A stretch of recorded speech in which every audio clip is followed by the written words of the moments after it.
Hi guys, so today I'm going to do a really quick, fun technical exercise that I like to practice. This is something that was taught to me by a really great saxophone teacher who's left us, a guy by the name of Gordon Brisker. He was my first teacher at the Sydney Conservatorium of Music, my first saxophone teacher, and I know he was a huge inspiration to so many Australian musicians, jazz musicians and saxophone players. So this is an exercise that he taught me in my very first lesson, and I've kind of messed with it a little bit to make it for my own practice purposes. So this is the first exercise in the key of D on the saxophone, so F major concert.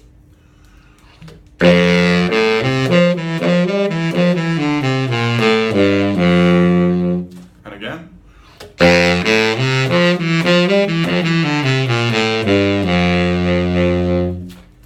So to describe that, it's up the major arpeggio to the octave, little turnaround at the top, and then straight down the major scale, finishing on the tonic at the bottom. So there's two different ways that I like to practice this. First one is just complete parallel movement, and I'll put it through different cycles. I'll put it through the cycle of fourths, chromatic cycle, cycle of minor thirds, cycle of major thirds, just whatever I'm feeling on the day, just to kind of switch my noggin on, and yeah, just get through the material. So this is it in parallel, and I'll do minor thirds.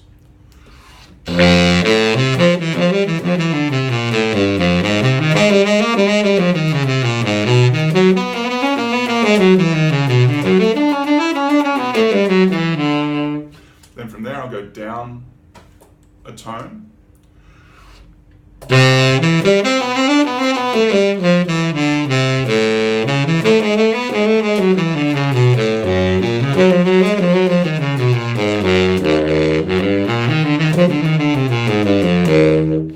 So I went down a tone and descended in minor thirds. And so if I go down a tone and ascend, I'm then covering the third group of down the diminished. So final one starting on my low B flat.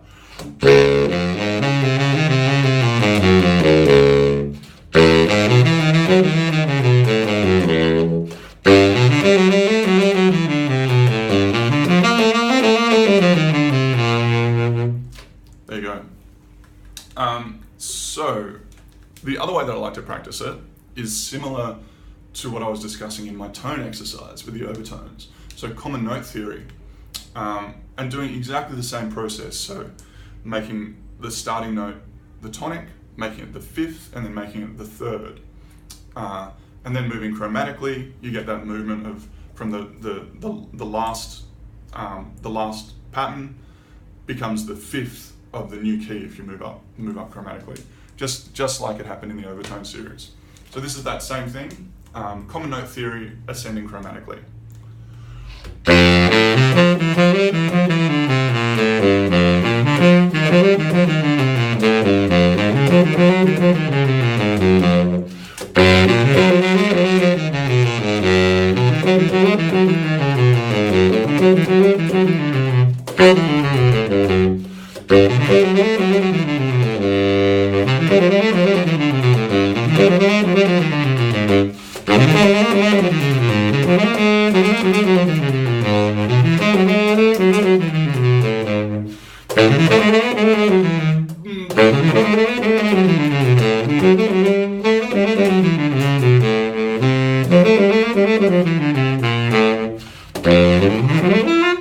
So yeah, that's a couple of ways I like to practice it. Then if you really want to get tricky, you can do the same thing diatonically. So going through all the modes, putting it through melodic minor scale, putting it through harmonic minor scale.